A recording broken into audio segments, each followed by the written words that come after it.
और राम मंदिर चढ़ावा चोरी मामले में जांच तेज हो गई है। टिन्नू यादव, सुभाष श्रीवास्तव की कस्टडी रिमांड पुलिस मांगेगी और एंटी करप्शन कोर्ट में सीओ अयोध्या आशुतोष तिवारी ने एप्लीकेशन दी। 14 जुलाई को रिमांड पर सुनवाई होगी और आरोपी लवकुश मिश्रा के घर पर बुलडोजर चलाने की तैयारी अब हो रही है। तो देखिए, एक तरफ जहां जांच हो रही है तो वहीं दूसरी तरफ अब एक्शन भी होता हुआ दिखाई दे रहा है और यही वजह है कि राम मंदिर चढ़ावा चोरी मामले में अब जांच तेज हो गई है और टिन्नू यादव, सुभाष श्रीवास्तव की कस्टडी रिमांड पुलिस मांगी की। एंटी करप्शन कोर्ट में सीओ अयोध्या आशुतोष तिवारी ने एप्लीकेशन दी। 14 जुलाई को रिमांड पर सुनवाई होगी और आरोपी लवकुश मिश्रा के घर पर बुलडोजर चलाने की तैयारी अब हो रही है।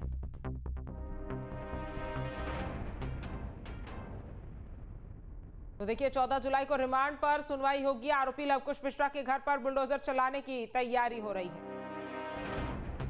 केबी हमारे संवाददाता ज्यादा जानकारी के साथ जुड़ गए हैं। केबी, बुलडोजर एक्शन की तैयारी यहां पर हो रही है, साथ ही दूसरी तरफ टिन्नू यादव की जो कस्टडी है वो भी 14 जुलाई को मांग सकती है पुलिस। क्या जानकारी आपके पास, पूरा अपडेट क्या है? देखिए, आपको बता दें कि राम मंदिर दान गबन मामले में विवेचक आशुतोष तिवारी ने एंटी करप्शन कोर्ट में सुभाष श्रीवास्तव और टिन्नू यादव की कथित रिमांड मांगी है। इस पर सुनवाई जो है वो 14 जुलाई को होनी है। कुल मिला के 4 ऐसे आरोपी हैं जिनकी अभी रिमांड नहीं ली गई है। 2 टिन्नू यादव, सुभाष श्रीवास्तव, इसके साथ ही मनीष यादव और रमाशंकर मिश्रा 2 भी और है। कुल मिला के 4 लोगों से पूछताछ नहीं हुई थी, जिसमें 2 की रिमांड मांगी गई है। इस पर सुनवाई जो है एंटी करप्शन कोर्ट 14 जुलाई करेगा। 14 जुलाई देखना होगा कि कितने घंटे की रिमांड देती है। फिलहाल अगर हम लवकुश मिश्रा की बात करें तो लवकुश मिश्रा का घर जो है वो सोहावल तहसील के बनेबीपुर गांव में बन रहा था। लवकुश मिश्रा ने अपनी पत्नी सुप्रिया मिश्रा के नाम की जहां जमीन खरीदी थी और लाखों रुपए के लागत से निर्माण भी शुरू हो चुका था, लेकिन जब मामला प्रकाश में आया तो निर्माण बंद हो गया।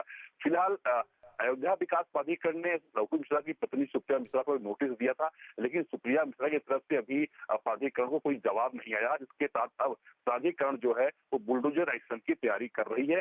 किसी भी समय जो है वो बुलडोजर एक्शन होता है और जो बनबीरपुर में जो उसका मकान बन रहा है उसको धराशायी कर सकते हैं। कुल मिला के पुलिस की कार्रवाई तेजी से चल रही है। प्राधिकरण भी जो है अपनी कार्रवाई करने जा रहा है। जी कि भी आज अगर एसआईटी और पुलिस की जांच की बात की जाए तो कहां पर क्या कुछ होने वाला है, आज किस तरीके से यहां पर कार्रवाई होगी? क्योंकि देखिए, एक तरफ बुलडोजर एक्शन की तैयारी हो गई है, दूसरी तरफ पुलिस और एसआईटी लगातार अपने जांच के दायरे को बढ़ा रही है। देखिए, एसआईटी भी अपनी जांच लगभग पूरी कर चुकी है। 15 जुलाई को जो है वो अपनी अंतिम रिपोर्ट दाखिल करेगी। इसके साथ ही हम पुलिस की विवेचना की बात करें तो पुलिस की विवेचना बहुत तेज चल रही है, क्योंकि एसआईटी की जो प्रारंभिक रिपोर्ट थी उसमें जो है पेज नंबर 6 पर अगर देखा जाए तो अनिल मिश्रा पर काफी आरोप लगाए गए थे, सारे इंगित उर्दू पर किए गए थे। इसके साथ ही चंपत राय ने जो पत्र एसआईटी को लिखा उस पर भी सारा 200 आरोप जो है वो अनिल मिश्रा और स्टेट बैंक में गया। तो कुल मिला के अब अनिल मिश्रा पर जो है शिकंजा कस सकता है। पुलिस भी जो है जो मामला दर्ज है उसमें 9वां आरोपी बना सकती है, क्योंकि सबसे बड़ी घोर लापरवाही जो है वो अनिल मिश्रा के सामने आई है। चाहे एसआईटी हो चाहे चंपत राय है, दोनों लोगों ने जो है वो अनिल मिश्रा को ही जो है दोषी माना। तो कुल मिला के अनिल मिश्रा पर कार्रवाई हो सकती है और जो मामला दर्ज है राजनांदगांव थाने में उसमें 9वें आरोपी जो है अनिल मिश्रा को बनाया जा सकता है। जी ये भी अब तक की अगर एसआईटी की जांच की बात की जाए प्रारंभिक रिपोर्ट के बाद की, तो आपने बताया कि 15 जुलाई को वो रिपोर्ट सौंपेगी, लेकिन जो बड़े खुलासे हुए और कल भी बताया जा रहा था कि पूछताछ जो है अनुकल्प मिश्रा की पत्नी से हुई है और परिजनों से भी अब पूछताछ हो रही है। जो आसपास के और लोग हैं जिनके ऊपर शक है उनसे भी पूछताछ हो रही है। क्या कुछ खुलासे, नए कुछ खुलासे हुए हैं? देखिए, पुलिस की विवेचना की बात करें तो जितने आरोपी हैं उनके परिजन से पूछताछ हुई है, उनके रिश्तेदार पूछ हुई है। लवकुश मिश्रा की पत्नी को पुलिस ने कस्टडी में लिया था, उनसे पूछताछ की गई, हालांकि भी कस्टडी में ही है।